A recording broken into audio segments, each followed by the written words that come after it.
We will be starting today's lecture.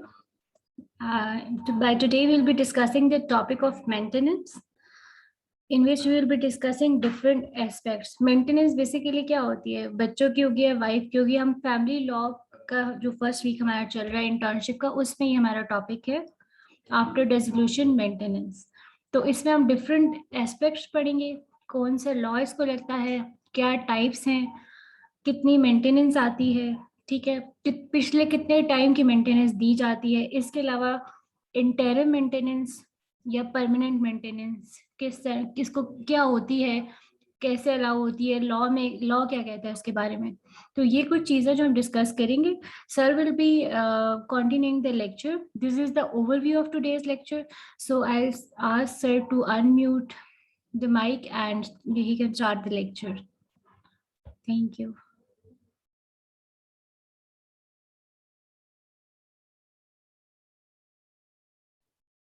Sir, you can start the lecture.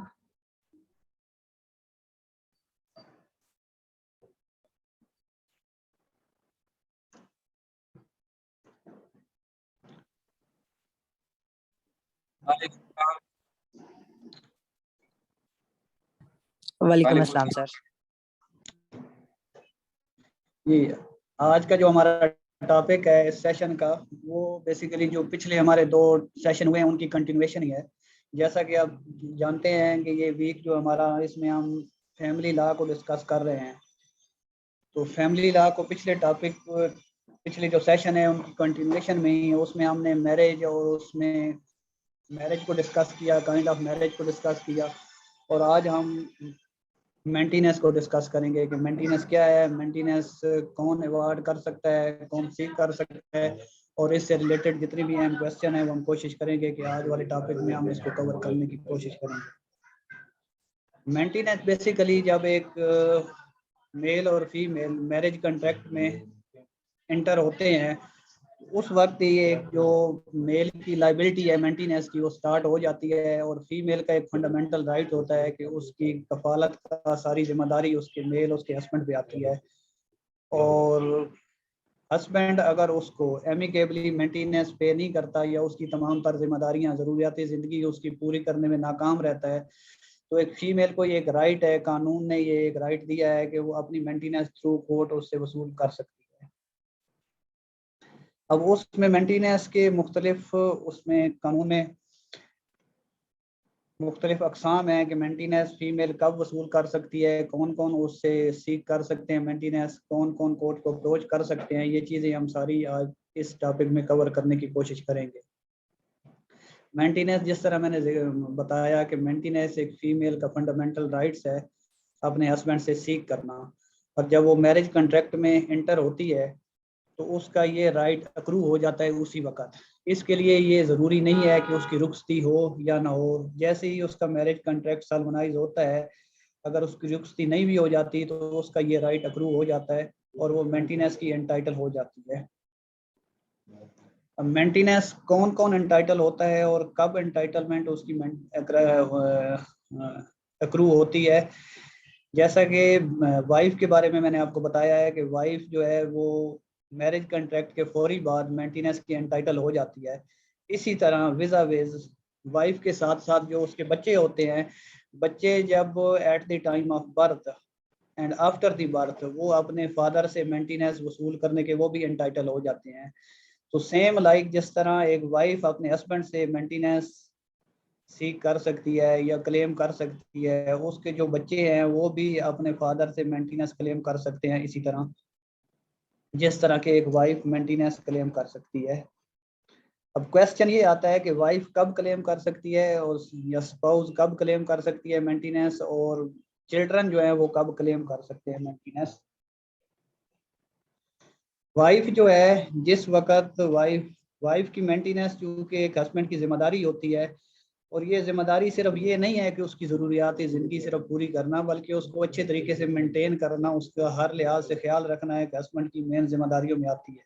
और जब भी husband in जिम्मेदारियों में नाकाम रहता है तो वाइफ उससे अपनी मेंटेनेंस क्लेम करने की हकदार हक रखती है, और वो इस हक को एक्सरसाइज करने के लिए अगर उसको हस्बैंड पे नहीं करता तो वो थ्रू कोर्ट्स भी उसके मेंटेनेंस क्लेम कर सकती है। जिस स्टेज पे हस्बैंड उसको मेंटेनेंस देने से इनकार कर देता है या उसको डिनाई कर देता है, उसको मेंटेनेंस पे करने से उसको डिनाई करता है, तो उसी स्टेज पे जो वाइफ है वो अपनी मेंटेनेंस के लिए कोर्ट में क्लेम कर सकती है। और कोर्ट में क्लेम जिस वक्त उसका राइट तो उस वक्त अक्रू हो जाता है जिस वक्त उसकी शादी होती है, लेकिन उस राइट को एक्सरसाइज करने के लिए वो कोर्ट में उस वक्त जा सकती है जब वो उसके हस्बैंड जो है वो उसकी मेंटेनेंस पे करने में नाकाम रहता है, और वो समझती है कि अब वो ये हस्बैंड मुझे एमिकेबली या वैसे मैं अपनी मेंटेनेंस पे करने में नाकाम रहा है और अब मुझे कोर्ट जाना चाहिए, और कोर्ट के जरिए वो अपनी मेंटेनेंस उस वक्त क्लेम कर सकती है जब वो हस्बैंड पूरे तरीके से उसकी मेंटेनेंस पे करने में नाकाम रहता है। और जो चिल्ड्रन होते हैं, बच्चे होते हैं, वो अपनी मेंटेनेंस, क्योंकि बच्चों की मेंटेनेंस उनके राइट ऑफ अप्रूवल जो है आफ्टर बर्थ होता है, तो बच्चे आफ्टर बर्थ जो है उनका राइट एक अप्रूव हो जाता है अपनी मेंटेनेंस क्लेम करने का। अगर husband after the birth of children father sorry after the birth of children उन मेंटेनेंस पे करने से नाकाम रहता है, तो उस वक्त उनकी जो मदर होती है वो थ्रू कोर्ट अपने बच्चों की मेंटेनेंस क्लेम कर सकती है, और कोर्ट उनको उनकी फाइनेंशियल स्टेटस उनके हस्बैंड का मद्देनजर रखते हुए उनको मेंटेनेंस अवार्ड करेगी। इसमें नेक्स्ट क्वेश्चन ये आता है माइंड में कि उसमें जो मेंटेनेंस अवार्ड करने की determination of amount of maintenance है, वो कोर्ट कैसे डिटरमिन करेगी कि इसको कितनी मेंटेनेंस अवार्ड करनी चाहिए। अब इस स्टेज पे जब एक वाइफ जो है अपनी मेंटेनेंस का क्लेम कोर्ट पे लेके जाती है, तो वहाँ पे जो मेंटेनेंस है उसमें there are two types of maintenance when wife या when mother claim maintenance in the court. Number 1 interim maintenance और number 2 permanent maintenance. Interim maintenance जो होती है वो मेंटेनेंस होती है जब कोई भी वाइफ कोर्ट में क्लेम करती है, और क्लेम करने के बाद जितने टाइम तक उसका क्लेम या उसका सूट कोर्ट में पेंडिंग रहता है, during pendency of suit court उसको एक मिनिमम अमाउंट फिक्स कर देती है कि इतनी इतनी अमाउंट जब तक ये केस पेंडिंग रहेगा उस हस्बैंड के लिए मस्ट होती है कि वो कोर्ट में जमा कराए एज इंटरम मेंटेनेंस। और इंटरम मेंटेनेंस सेक्शन 17A है उसमें फैमिली कोर्ट एक्ट का, उसके तहत कोर्ट अवार्ड करती है कि जब तक वो केस चलता रहता है उस वक्त तक इंटरम मेंटेनेंस उस हस्बैंड को कोर्ट में पे करनी होती है, और थ्रू कोर्ट वो मदर या वाइफ जो होती है वो इंटरम मेंटेनेंस वसूल करती रहती है। इंटरम मेंटेनेंस अवार्ड करते वक्त कोर्ट्स को कुछ चीज़ें ऐसी हैं वो मद्देनजर रखनी चाहिए, क्योंकि इंटरम मेंटेनेंस में एक और पॉइंट या एक और चीज़ जो है आपके माइंड में होनी चाहिए। इंटरम मेंटेनेंस कोर्ट सिर्फ चिल्ड्रन का या बच्चों का अवार्ड करती है, वाइफ का अवार्ड नहीं हो सकता। वाइफ को सिर्फ परमानेंट मेंटेनेंस ही अवार्ड किया जाएगा, और वो at the time of finalisation of the suit होगा final permanent maintenance.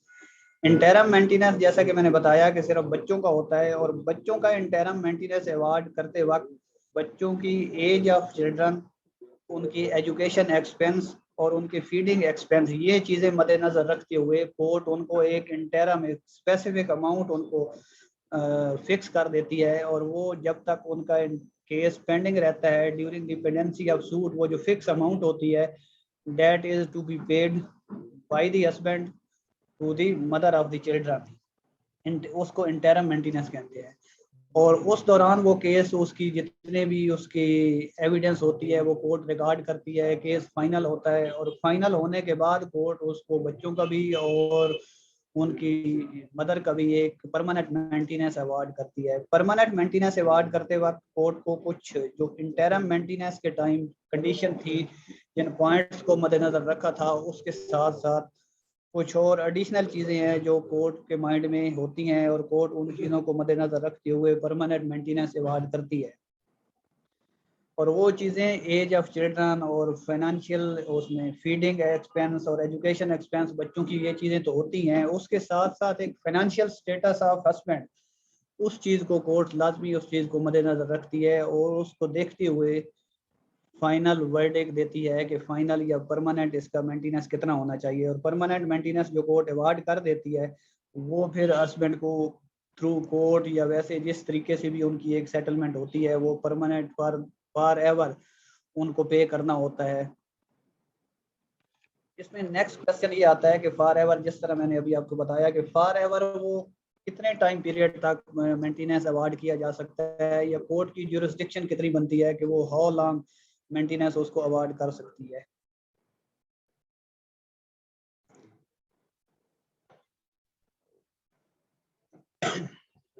Right of maintenance जो है वो तो अक्रू होता है आफ्टर मैरिज, लेकिन राइट ऑफ मेंटेनेंस अक्रू होने के बाद how long maintenance can be awarded, ये मेंटेनेंस या परमानेंट मेंटेनेंस कोर्ट अवार्ड करती है, तो उस वक्त कोर्ट ने ये देखना होता है कि कितने अरसे तक मेंटेनेंस इसका अवार्ड किया जा सकता है। अब हाउ लॉन्ग में उसका पास्ट मेंटेनेंस भी आ जाता है और फ्यूचर मेंटेनेंस भी आ जाता है।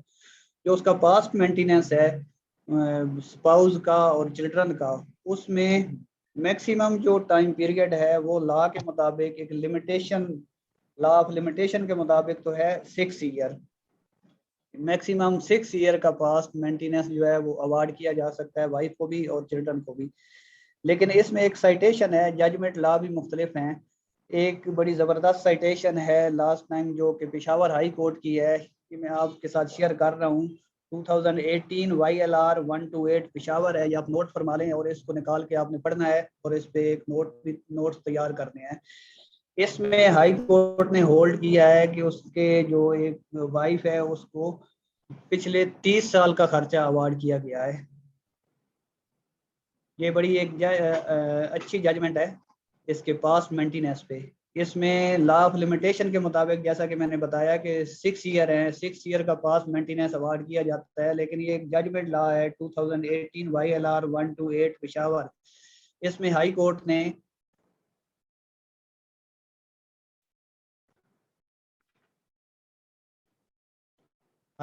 सबका 30 ईयर का मेंटेनेंस अवार्ड किया। ये तो है पास्ट मेंटेनेंस का। फ्यूचर मेंटेनेंस का जहाँ तक क्वेश्चन है, फ्यूचर मेंटेनेंस का क्वेश्चन जब कोर्ट के सामने आता है तो कोर्ट उसमें देखती है कि फ्यूचर मेंटेनेंस जब वाइफ को अवार्ड किया जाता है, तो चूंकि पहले मैंने जैसे बताया है कि वाइफ का जो राइट ऑफ मेंटेनेंस है वो after the contracting of marriage right of maintenance वो अक्रू होता है, और वो राइट ऑफ मेंटेनेंस कब तक एग्जिस्ट करता है, वो डेफिनेटली जिस कंट्रैक्ट से अक्रू होता है उसी कंट्रैक्ट की एग्जिस्टेंस तक ही वो एग्जिस्ट करता है। यानी जब तक उनकी मैरिज इंटैक्ट है उन वाइफ का right of marriage maintenance exist करेगा। जब उनकी मैरिज कंट्रैक्ट ब्रेक हो जाएगा उसका राइट ऑफ मेंटेनेंस ब्रेक हो जाएगा, खत्म हो जाएगा। और जब कोर्ट अवार्ड करती है मेंटेनेंस वाइफ को तो उसमें भी स्पेसिफिकली वो लिखती है कि till the subsistence of the marriage contract तक इनकी मैरिज चलती रहेगी, इनको मेंटेनेंस वाइफ को मिलता रहेगा। जब इनका मैरिज कंट्रैक्ट ब्रेक हो जाएगा तो उसका मेंटेनेंस ऑटोमेटिकली वो भी ब्रेक हो जाएगा। इसी तरह इसके बारे जब चिल्ड्रन का मेंटेनेंस की बात आती है तो चिल्ड्रन का मेंटेनेंस अवार्ड करते वक्त कोर्ट दो चीज़ों को मद्देनजर रखती है। चिल्ड्रन का मेंटेनेंस चूंकि अक्रू होता है from the birth of the children, और बर्थ ऑफ द चिल्ड्रन के बाद चिल्ड्रन मेंटेनेंस अक्रू होने के बाद चिल्ड्रन की एंटाइटलमेंट के बाद अगर चिल्ड्रन में से कोई मेल है तो उसकी टिल मेजॉरिटी वो मेंटेनेंस चलता रहता है।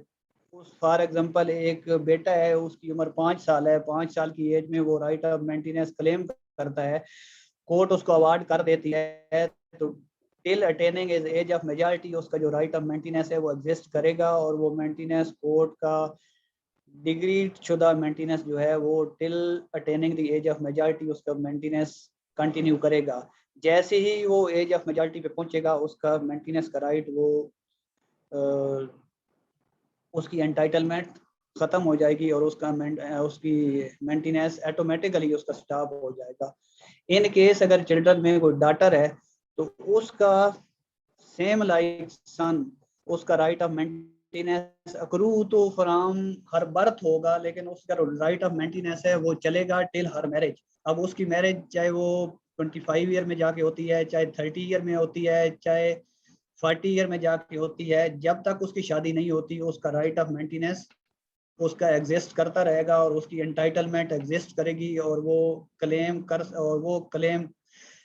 कर तो चुकी होती है, लेकिन वो एंटाइटलमेंट रहेगी उस वक्त तक और वो लेती रहेगी। जिस दिन उसकी शादी हो जाएगी उस दिन उसका जो राइट ऑफ मेंटेनेंस है वो स्टॉप हो जाएगा।